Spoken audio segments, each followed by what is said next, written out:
Hello students, this is the sixth lecture of Grammar and Order of Writing, and I am Professor B.S. Sahir from Shule College. I welcome all of you in this lecture. ह्या लेक्चरमध्ये आपण open word classes शिकणार आहोत. यामध्ये noun, verb, adjective आणि adverb असे 4 words येतात. One by one आपण त्यांचा सिस्टमॅटिक अभ्यास करणार आहोत.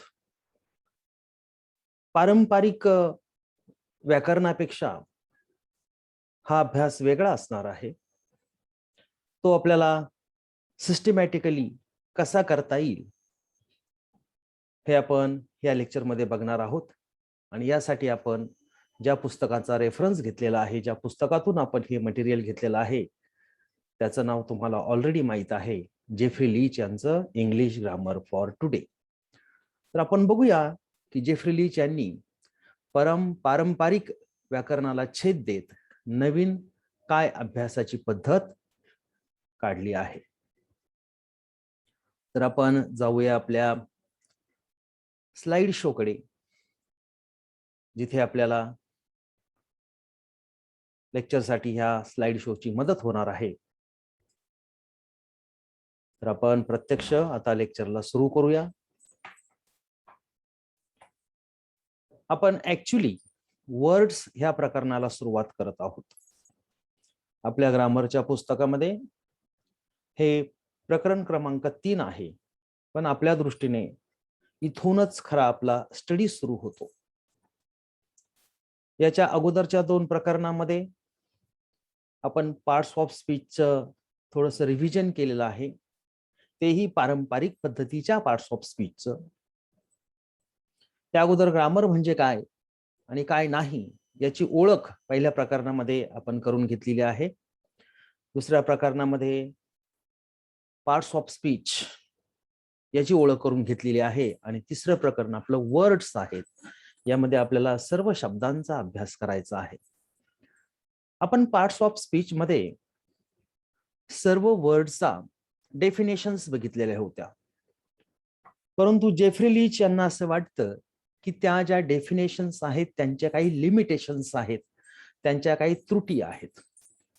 So the limitations of traditional definitions, when Jeffrey Leach talks about it, he has in his mind that these definitions made by the traditional grammar are largely semantic definitions. It means they deal with the meaning and they are void of form and other things which are related to these words also. तेव्हा पारंपरिक ज्या व्याख्या आहेत त्या अर्थानुसार केलेल्या आहेत, and they are often vague. So sometimes they are sometimes wrong, they are vague, they do not present that word correctly because they have the limitations. For example, traditional definition of noun is, a noun is a naming word of a person, place, and thing. But it fails to define nouns such as cricket, dinner, hunger, happiness, etc. नामाची पारंपरिक व्याख्या अशी आहे की noun म्हणजे व्यक्ती, ठिकाण आणि जे थिंग आहे यांच्या नावांना नाम असं म्हणतात. परंतु ही व्याख्या नामाची परिपूर्ण नाही, कारण ह्या व्याख्येनुसार क्रिकेट, कारण क्रिकेट हा पर्सन पण नाहीये, प्लेस पण नाहीये आणि थिंग पण नाहीये. It is a name of a game. Dinner, it is a name of a meal. Hunger, happiness, happiness त्या पर्सन, प्लेस, थिंग मध्ये येत नाही. It is an abstract thing. यांची व्याख्या ह्या शब्दां, हे सगळे शब्द नाउन जे आहेत ते ह्या व्याख्येमध्ये बसत नाहीयेत. मग काही व्याकरणकारांनी त्याचं सोल्युशन असं काढलेलं आहे की थिंग मध्ये हे सगळे शब्द घ्या. तर जेफ्री लीच म्हणतो की मग आपल्याला थिंग आणि त्याच्या पुढे एटसेट्रा असं लिहायला गेले, आणि त्या एटसेट्रा मध्ये अनेक गोष्टी मग येतील आणि मग अशी त्याची डेफिनेशन खूप लांबच जाईल. म्हणजे थिंक येईल, त्याच्यानंतर ऍबस्ट्रॅक्ट थिंग्स येतील, त्याच्यानंतर पुन्हा गेम्स येतील, मील्स येतील, so on and so fourth. आणि म्हणून नाम ही जे कॅटेगरी आहे व्याकरणामधली, ही सर्वात कॉम्प्लिकेटेड आणि व्हॉस्ट कॅटेगरी आहे. एका अशा परफेक्ट व्याख्येमध्ये तिला बांधणं शक्य नाही. आता मग प्रश्न असा आपल्या मनामध्ये येईल की जर आपण ह्या व्याख्या परिपूर्ण नाहीत तर त्या आपण का अभ्यासायच्या? तर सुरुवातीच्या काळामध्ये जेव्हा आपल्याला व्याकरणाची ओळख करून घ्यायची असती त्या लेवलला ह्या व्याख्या आपल्याला मदत करतात, त्याचं स्ट्रक्चर आणि एक ग्रामर म्हणजे काय हे समजून घेण्यासाठी. परंतु जेव्हा आपल्याला ते पूर्ण समजतं आणि त्याच्यावर आपल्याला अजून रिसर्च करायचा असतो, अजून अभ्यास करायचा असतो, त्यावेळेस मात्र ह्या व्याख्या तुटपुंज आहेत, अपुऱ्या पडतात, याची आपल्याला जाणीव झाल्याशिवाय राहत नाही, असं जेफ्री लीच यांचं म्हणणं आहे. आता जसं आपण हे नामाचं बघितलं तसंच व्हर्बचं पण आहे. व्हर्बची पण व्याख्या परिपूर्ण नाही. तिच्यामध्ये तिच्या लिमिटेशन्स आहेत, पारंपरिक व्याख्येच्या काही लिमिटेशन्स आहेत, मर्यादा आहेत. Let us see in the example. Definition of verb is a word that denotes action. म्हणजे क्रिया दर्शवणाऱ्या शब्दास क्रियापद असं म्हणतात. म्हणजे क्रियापदानं काय क्रिया झाली, काय घडलं हे सांगितलं पाहिजे. उदाहरणार्थ प्ले, काय घडलं हे आपल्याला सांगतं, क्रियापद आहे. गो इत्यादी. But it fails to define verbs like. परंतु ह्या व्याख्येनुसार सीम, इज, वॉज, वेअर हे जे स्टेटिव्ह व्हर्ब्स आहेत त्यांना डिफाईन केलं जात नाही. पारंपरिक व्याख्यानांमध्ये हे व्हर्ब्स बसत नाहीत, कारण ते काहीच वॉज, वेअर, इज झालं, सीम झालं, कुठली ऍक्शन दाखवत नाहीये, तर ते स्टेटस दाखवतात. म्हणून अशा पारंपरिक ग्रामरमध्ये केलेल्या शब्दांच्या व्याख्या अपुऱ्या पडतात, म्हणून त्यांचा वेगळ्या पद्धतीने अभ्यास केला पाहिजे असं जेफ्री लीच ह्या टॉपिक मध्ये म्हणतात. मग त्यांना कसा अभ्यास केला पाहिजे याबद्दल त्यांनी काही थेरी मांडलेली आहे. ती कोणती ते आपण आता बघूया.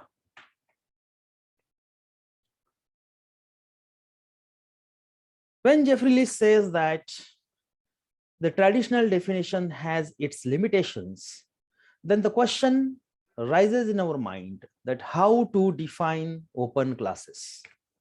So we shall use 3 types of test or criterion to define open word classes. Open word classes मध्ये जे 4 येतात, नाउन, वर्ब, ऍडजेक्टिव्ह आणि ऍडव्हर्ब, यांचा अभ्यास आपण 3 क्रायटेरिया लावून केला तर आपल्याला त्याचं योग्य अभ्यास करता येतो. आणि म्हणजे त्याची डेफिनेशन करायची नाहीये, तर ह्या 3 क्रायटेरिया ज्या आहेत, ज्यात आपण बघणार आहोत, त्या आहेत फॉर्म, फंक्शन आणि मिनिंग. ह्या 3 टप्प्यानुसार, ह्या 3 पद्धती वापरून, ह्या 3 कसोट्या वापरून जर आपण ह्या 4 ओपन वर्ड क्लासचा अभ्यास केला तर ते आपल्याला चांगल्या पद्धतीने समजतील. आणि त्याचा अभ्यास असा व्हायला पाहिजे असं जेफ्री लीच ह्या प्रकरणात म्हणतात. पहिला आहे फॉर्म, दुसरा आहे फंक्शन, तिसरं आहे मिनिंग. फॉर्म म्हणजे काय, तर जे आपण ह्या जेफ्री लीचच्या पुस्तकामधून हा एक्स्ट्रॅक्ट घेतलेला आहे, तो आपण थोडासा बघूया. Form, we can tell the class of word partly from its form. म्हणजे त्याचं रूप, त्याचं स्वरूप, तो शब्द दिसतो कसा, तर त्या शब्दाच्या दिसण्यावरून बऱ्याच वेळा आपल्याला त्या शब्दाचा क्लास ओळखता येतो. म्हणजे तो नाउन आहे, क्रियापद आहे, ऍडजेक्टिव्ह आहे की ऍडव्हर्ब आहे, हे आपल्याला त्याच्याकडे बघून कळतं. कसं कळतं, तर जेफ्री लीच सांगतात, certain suffixes are characteristic of certain word classes. त्यांचे जे सफिक्सेस आहेत, काही शब्दांचा शेवट हा ITY नी होतो, जसं इलेक्ट्रिक, इलेक्ट्रिसिटी. इलेक्ट्रिकला ITY लागलं की त्याचा नाउन होतो. म्हणजे जिथे जिथे ITY लागलेला असेल तिथे आपण समजायचं तो नाउन आहे. त्यानंतर जर फाय लागला, इलेक्ट्रिफाय, तर तो व्हर्ब असतो. आणि जर इक लागलं, इलेक्ट्रिक किंवा इलेक्ट्रिकल लागलं, तर तो ऍडजेक्टिव्ह असतो. म्हणजे काही शब्दांच्या शेवटी तुम्हाला इक सापडलं, कल सापडलं, फाय सापडलं, इटी सापडलं की समजायचं ते वेगवेगळ्या क्लासला बिलॉंग करतात. Certain suffixes can be added to change the form of a word. तसंच काही सफिक्सेस काही शब्दांना आपण लावले की आपल्याला कळतं की तो शब्द काय असणार आहे. उदाहरणार्थ नाऊन जे आहे त्यांचं अनेक वचन होतं, त्यासाठी आपण यस लावू शकतो, इयस लावू शकतो. उदाहरणार्थ बॉक्स असेल तर बॉक्सेस होतं, बॉय असेल तर बॉईज होतं. म्हणजे ज्या शब्दाचं यस किंवा इयस लावून प्लुरल होतं तो नाऊन असला पाहिजे, हे आपल्याला त्याच्या फॉर्मवरून कळतं. समजा BOYS असेल तर आपण समजू शकतो की तो डेफिनेटली नाऊन आहे, कारण त्याचा प्लुरल झालेला आहे.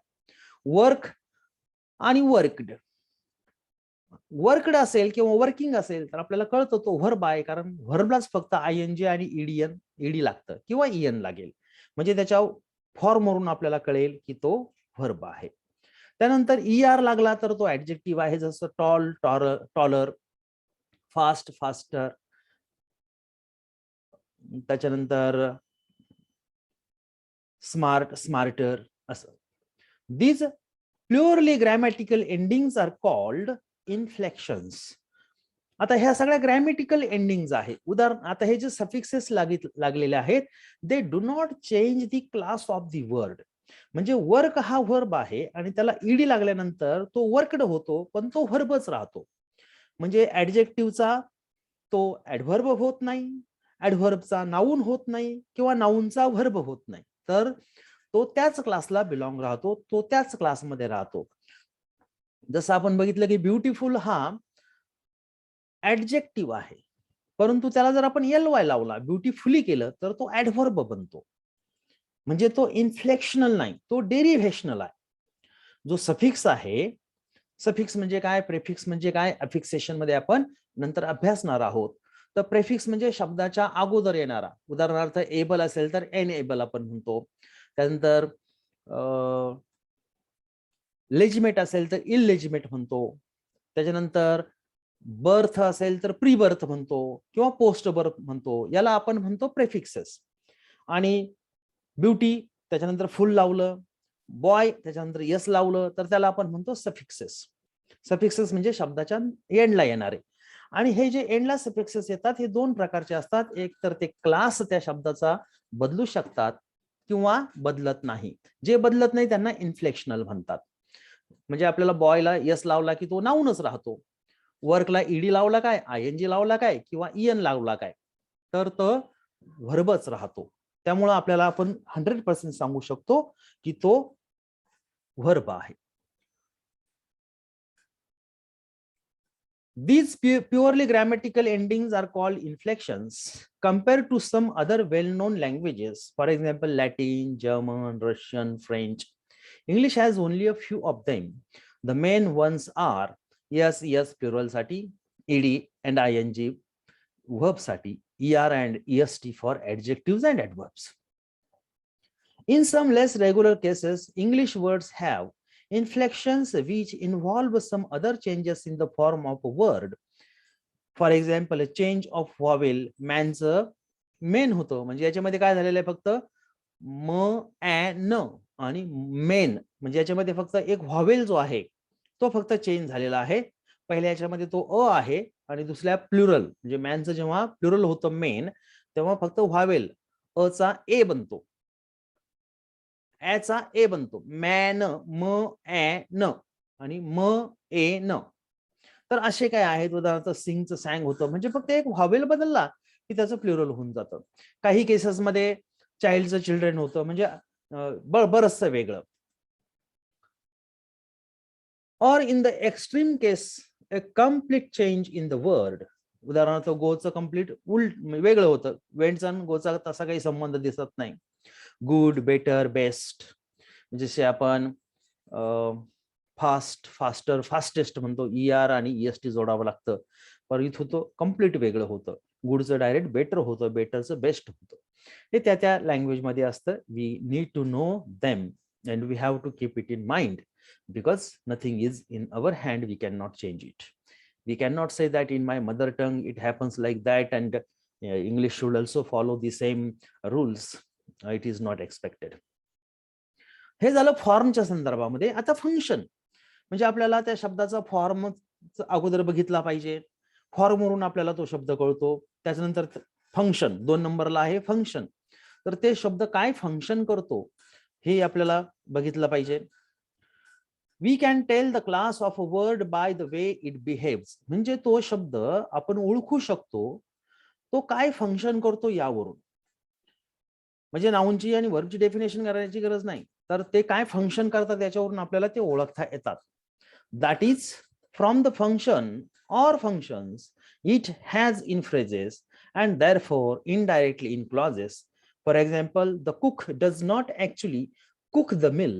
We can recognize the first cook as a noun and the second as a verb because of their function.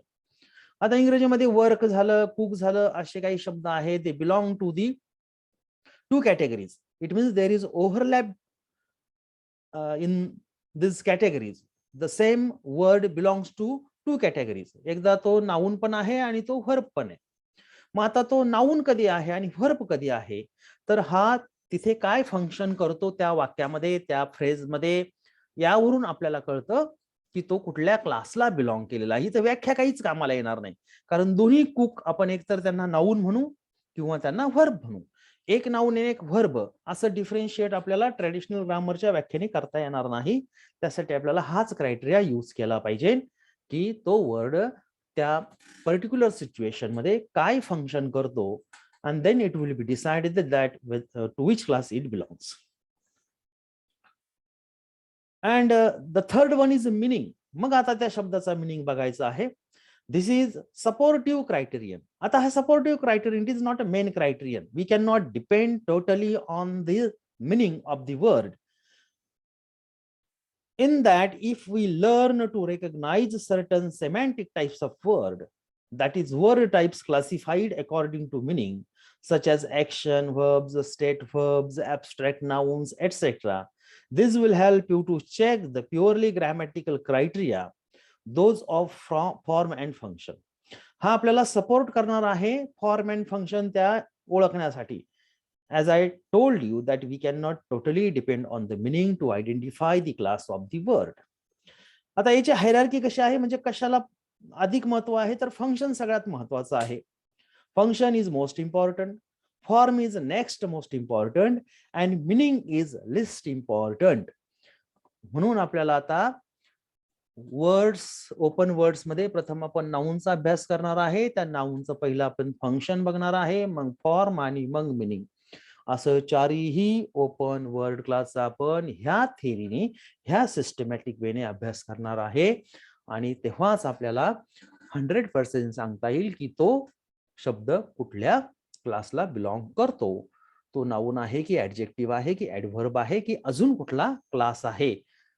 तर आपण नेक्स्ट स्लाइड कडे आता जाऊया. तर आपलं ओपन वर्ड क्लासेस मधले पहिला युनिट आहे नाउन्स.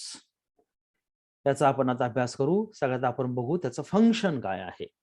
तर वर्डचं फंक्शन हे फ्रेजेस मध्ये असतं आणि फ्रेजेसचं क्लॉज मध्ये आणि क्लॉजेसचं सेंटेन्स मध्ये. ही हायरार्की आपण लक्षात ठेवायची. तर आता नाउन हा एक वर्ड आहे. त्याचं फंक्शन काय असतं. Nouns can function as the head of a noun phrase. Noun हा नाउन फ्रेजचा हेड म्हणून काम करतो, फंक्शन करतो. आणि त्याचं उदाहरण इथे मी दिलेलं आहे.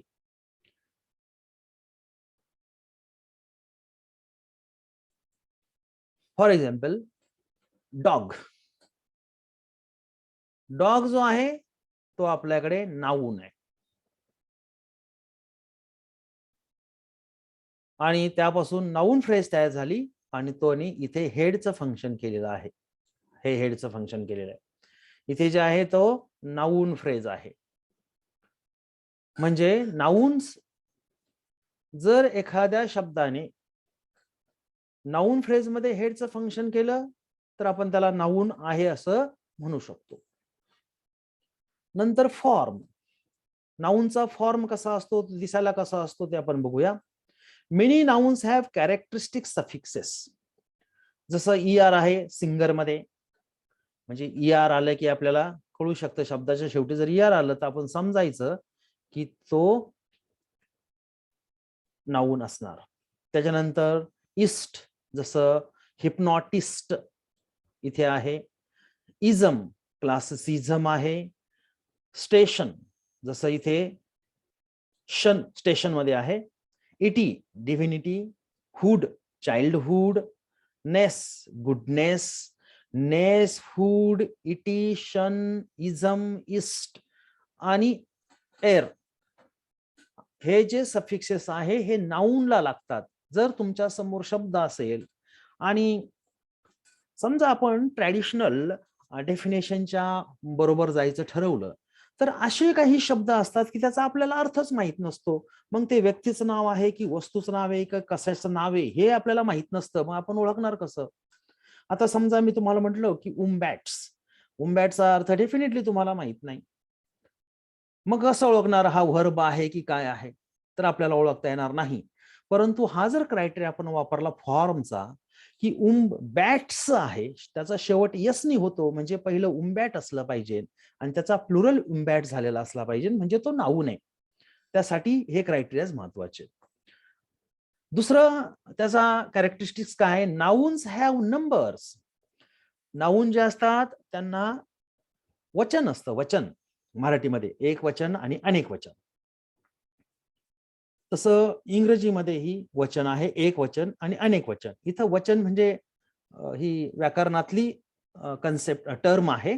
तिचा आपल्या मराठीमध्ये अर्थ म्हणजे संख्या. म्हणजे एक संख्या अनेक संख्या, एक वचन अनेक वचन. जर वस्तूची किंवा व्यक्तीची संख्या एक असेल तर ते एक वचन असतं आणि एकापेक्षा जास्त असेल तर ते अनेक वचन असतं. जसं बॉय एक वचन आहे, बॉईज अनेक वचन आहे, गोल एक वचन आहे, गोल्स अनेक वचन आहे. आता अनेक म्हणजे किती? तर एकापेक्षा जास्त. मग ते 2 असतील, 1000 असतील, लाख असतील, पण एकापेक्षा जास्त त्याला अनेक वचन म्हणायचं. हे फक्त नाऊनलाच असतात, व्हर्बला वगैरे नसतं. Child, children. त्याच्यानंतरचं कॅरेक्टरिस्टिक्स आहे ओनली नाऊन टेक्स आर्टिकल्स. हे अतिशय महत्वाचं आहे. नाऊन फ्रेज अनालिसिस करताना तुम्हाला याचा खूप फायदा होणार आहे. फक्त नाऊनलाच आर्टिकल्स लागतात. ते व्हर्बच्या पुढे येत नाही, प्रोनाउनच्या पुढे येत नाही, प्रेपोजिशनच्या पुढे येत नाही. ते येतात फक्त नाउन्स बरोबर. म्हणजे जर जिथे तुम्हाला आर्टिकल दिसेल त्याच्या पुढे तुम्हाला नाऊन दिसेल. विदाऊट नाऊनचं आर्टिकल येणार नाही. म्हणजे एखाद्या नावाच्या पुढे जर आर्टिकल लागलेलं असेल तर तुमच्या लक्षात येईल की हे आर्टिकल सोडून द्यायचं आणि पुढचा जो शब्द आहे तो नाऊन असला पाहिजे. Nouns have gender.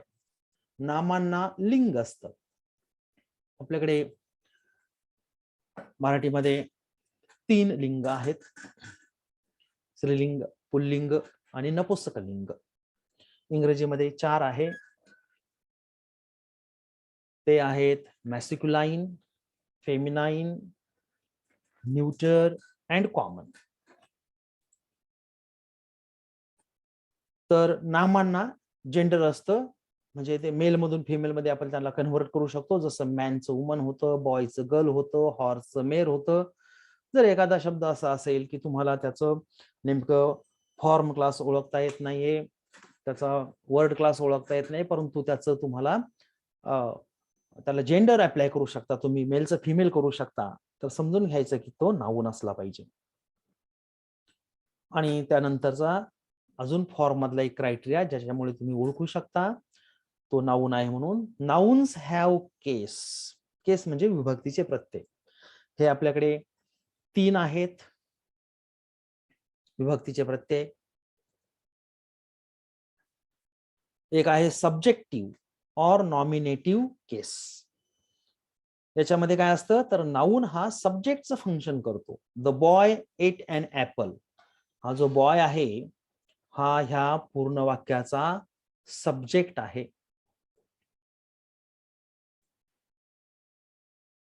हा जो बॉय आहे हा पूर्ण सब्जेक्ट आहे याचा.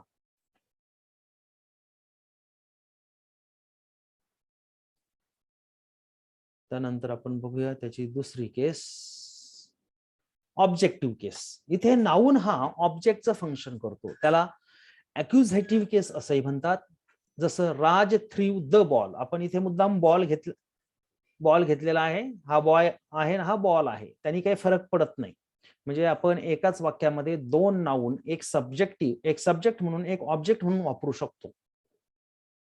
The boy beat the boy असं आपण म्हणू शकतो. आणि मग याच्यामध्ये पहिला बॉय जो आहे तो सब्जेक्ट आहे, दुसरा जो बॉय आहे तो ऑब्जेक्ट आहे. म्हणजे पहिल्या नाऊनची केस ही सब्जेक्टिव्ह आहे आणि दुसऱ्या नाऊनची केस ही ऑब्जेक्टिव्ह आहे, ॲक्युझिटिव्ह आहे. आणि तिसरी केस असते आपल्याकडे पॉझेसिव्ह केस, म्हणजे पोझिशन दाखवणारी. हिज फादर्स हाऊस इज वेल. आता हा जे फादर्स आहे हा नाऊनच आहे ऍक्च्युली, फक्त त्याला ॲपोस्ट्रॉफी एस लागलेला आहे. आणि हा ॲपोस्ट्रॉफी एस लागल्यामुळे काय झालं, तर त्याची केस झाली पॉझेसिव्ह केसमध्ये तो गेला. कारण ॲपोस्ट्रॉफी एस जेव्हा लागतो तेव्हा तो मालकी दाखवतो. तर नाऊनच्या अशा ह्या सगळ्या कॅरेक्टरिस्टिक्स आहेत. त्याच्या फॉर्मवरून आपल्याला तो नाऊन आहे ओळखता येतं. आणि मिनिंग काय करणार आहे, आता आपण त्याचं मिनिंग बघतो, पण मिनिंग ह्या दोन क्रायटेरियाला आयडेंटिफाय करण्यासाठी सपोर्ट करणार आहे. तर नाऊनचे मिनिंग काय होतात आपण बघू. Nouns typically refer to physical phenomena, people, objects, places, substances, etc. Such nouns are called concrete nouns, but there are also abstract nouns referring to events, states, activities, processes, times, occasions, etc. Generally, कारण आपण बघितलेलं आहे ही खूप मोठी category आहे, याला एका particular व्याख्यामध्ये बांधणं शक्य नाही. आणि म्हणून आपण काय केलेलं आहे, तर एक रॅन्डम मिनिंग त्याचा काढलेला आहे की टिपिकली ते फिजिकल फेनोमेना, म्हणजे ज्याला भौतिकदृष्ट्या जे प्रेझेंट आहेत असे पीपल आहे, ऑब्जेक्ट्स आहेत, प्लेसेस आहेत, सबस्टन्सेस आहे, यांना ते रेफर करतं नाऊन हा शब्द. म्हणजे नाम म्हणजे अशा गोष्टींची नावं etcetera. Such nouns are called concrete nouns, कारण आपण त्याला हात लावू शकतो, हात लावून बघू शकतो. एखादा माणूस असेल, एखादं वस्तू असेल, एखादी ठिकाण असेल, एखादं मटेरियल असेल, एखादा धातू असेल, काय असेल, तर त्याला आपण हात लावून बघू शकतो, म्हणून त्याला कॉन्क्रीट नाऊन म्हणतात. परंतु इंग्रजीमध्ये ॲब्स्ट्रॅक्ट नाऊन सुद्धा आहेत. काही इव्हेंट्स आहेत, काही स्टेट्स आहेत, काही ऍक्टिव्हिटीज आहे ज्याला आपण हात लावून बघू शकत नाही, तर त्यांना आपण ॲब्स्ट्रॅक्ट नाऊन असं म्हणतो. म्हणजे ब्रॉडली कॉन्क्रीट नाऊन आणि ॲब्स्ट्रॅक्ट नाऊन असे हे एकमेकाच्या विरोधातले दोन प्रकार आहेत. टाइप्स ऑफ नाऊन खाली जेफ्री लिच यांनी दिलेलं आहे. काउंट व्हर्सेस मास. काउंट नाउन्स व्हर्सेस मास नाऊन, म्हणजेच काउंट नाउन्स व्हर्सेस अनकाउंट. म्हणजे टोटल इंग्रजी मधले जे जेवढे नाउन्स आहेत त्याचे आपण काउंट आणि मास असा क्रायटेरिया वापरून वेगळे केलेले आहेत. दुसरी कॅटेगरी आहे प्रॉपर आणि कॉमन. काउंट म्हणजे जे मोजता येतात. पेन काउंट नाऊन आहे, 1 2 3 4 5. वॉटर हे मास नाऊन आहे, कारण ते आपल्याला तसं मोजता येत नाही. 5 पाणी असं आपण नाही म्हणू शकत, 10 दूध म्हणू शकत नाही, 10 सोनं म्हणू शकत नाही. मग आता कधी कधी प्रश्न असा पडतो की आपण तर म्हणतो 4 चहा दे, 5 पाणी दे. तर हे आपण आपल्या अंडरस्टँडिंगसाठी एक परिमाण शोधून काढलेला आहे. किलो, लिटर हे नॅचरल नाहीये, हे आपण मानवाने शोधून काढलेलं परिमाण आहे. आणि ते परिमाण वापरून आपण त्यांना म्हणत असतो की 4 लिटर पाणी दे, 5 लिटर हे दे, 5 ग्रॅम सोनं दे. तर तसं नाही, आपण 5 पाणी 2 सोनं असं म्हणत नाही, ह्या अर्थाने ते आहे. त्यानंतर प्रॉपर नाऊन आणि कॉमन नाऊन असं आपल्याला एक प्रकार पाडता येतो. म्हणजे काउंट नाऊन प्रॉपर नाऊन नसतात असं नाही. सगळे नाऊन एकत्र घेतले की काउंट आणि मास, जे मोजता येतात ते आणि जे मोजता येत नाही अशा पद्धतीने सगळे वेगळे करता येतात. पुन्हा ते सगळे नाऊन एकत्र केले की प्रॉपर व्हर्सेस कॉमन अशा पद्धतीने आपल्याला ते वेगळे करता येतात. तर प्रॉपर नाऊन म्हणजे काय, विशेष नाम. जसं तुमचं स्वतःचं नाव आहे, म्हणजे दीप्ती असेल, विकास असेल, हे तुमचं विशेष नाम आहे. तसे इतर सर्वांचे नाव जे आहेत ते सगळी विशेष नावं आहेत. आणि कॉमन नाऊन म्हणजे काय, तर सामान्य नाम. जसं पर्वत हे सामान्य नाव आहे, पण एका पर्वताला आपण हिमालय असं नाव दिलेलं आहे, तर त्याचं प्रॉपर नाऊन झालं. हिमालय म्हटलं की सगळे पर्वत तुमच्या डोळ्यासमोर येत नाही, एक पर्टिक्युलर पर्वतच येतो. तुमचं कॉमन नाऊन काय आहे, तर मुलं, मुली, हे तुमचं कॉमन नाऊन आहे. आणि तुमचं स्वतःचं जे नाव असेल, विकास, दीप्ती, ते तुमचं प्रॉपर नाऊन आहे. तर हा त्याच्यामधला डिफरन्स आहे. Proper nouns normally begins with capital letter. आता एखादा शब्द तुम्हाला मध्येच जर कॅपिटल लेटर काढलेला असेल तर समजायचं तो नाऊन आहे आणि it must be a proper noun, कारण प्रॉपर नाऊनच इनिशियल लेटर फक्त कॅपिटल काढलं जातं. अँड हॅव नो प्लुरल्स आणि प्रॉपर नाऊनचे प्लुरल्स नसतात. म्हणजे जॉन जॉन्स होणार नाही, स्मिता स्मिथ्स होणार नाही, रमेश रमेशेश होणार नाही. All count and mass nouns R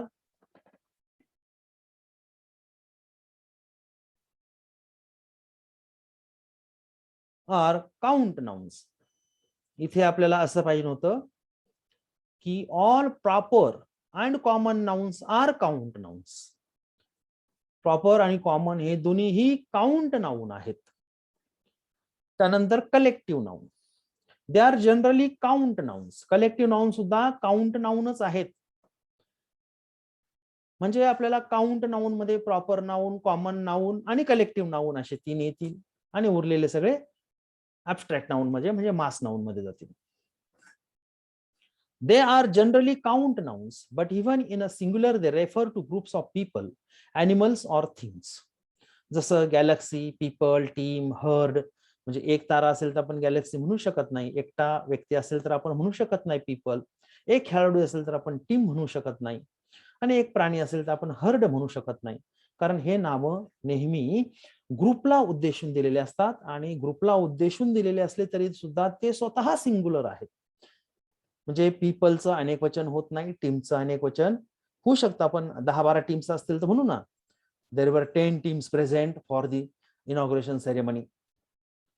पण टीम स्वतः हे जे नाउन आहे हे सिंग्युलर मध्ये आहे आणि it refers to the plural, more than one thing. तर एवढं सगळं आपल्याला नाउन बद्दल जाणून घेतलेलं आहे आपण. याचा उपयोग आपल्याला नाउन फ्रेजचं अनालिसिस करताना होईल आणि कुठलाही वाक्यामध्ये नाउन कुठं आहे हे शोधण्यासाठी याचा आपल्याला उपयोग होईल. म्हणून यावर चांगला अभ्यास करायचा. अडचण आली तर ही व्हिडिओ पुन्हा पुन्हा बघा, म्हणजे तुमच्या लक्षात येईल. काही अडचण आली तर मला तुम्ही नंतर सांगू शकता. आता आपण पुढचं क्रायटेरिया बघूया. पुढची स्लाइड आपण बघूया.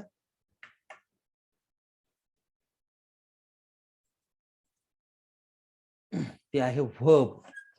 आणि आपण जेव्हा इथे व्हर्ब्स बघणार आहोत तर इथं आपला मेन व्हर्बशी संबंध आहे. ऑक्झिलरी व्हर्ब हे क्लोज्ड वर्ड क्लासमध्ये येतं आणि क्लोज्ड वर्ड क्लासेसचा अभ्यास करताना आपण त्याचा अभ्यास करू. इथे आपल्याकडे व्हर्ब्स म्हणजे फक्त मुख्य क्रियापद. त्याचं फंक्शन काय आहे? The main verb always function as the main element of a verb phrase. म्हणजे MV त्याच्या डोक्यावर येतं. Let me first of all clear all these annotations so you may see it clearly. Okay. त्याचं उदाहरण आपण घेतलेलं आहे बघा. प्ले. प्ले हा व्हर्ब आहे आणि तो ह्या व्हर्ब फ्रेजचा मेन एलिमेंट. कारण जसं नाउन फ्रेज मध्ये, ऍडजेक्टिव्ह फ्रेज मध्ये, ऍडव्हर्ब फ्रेज मध्ये हेड आणि मॉडिफायर येतात, तसं व्हर्ब फ्रेज मध्ये मेन व्हर्ब आणि ऑक्झिलरी असे लेबल्स आहेत, फंक्शन लेबल्स.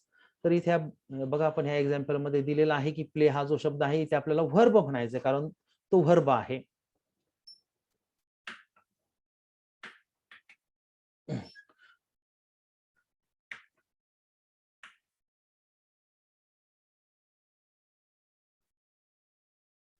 आणि आपल्याला असं ओळखता येतं प्ले जो आहे तो व्हर्ब आहे, त्याच्यावर आपण मेन व्हर्ब लिहितो एम कॅपिटल व्ही छोटा आणि त्याची फ्रेज तयार होती ती व्हर्ब फ्रेज आणि वर्डवर आपण प्रेडिकेटर लिहितो.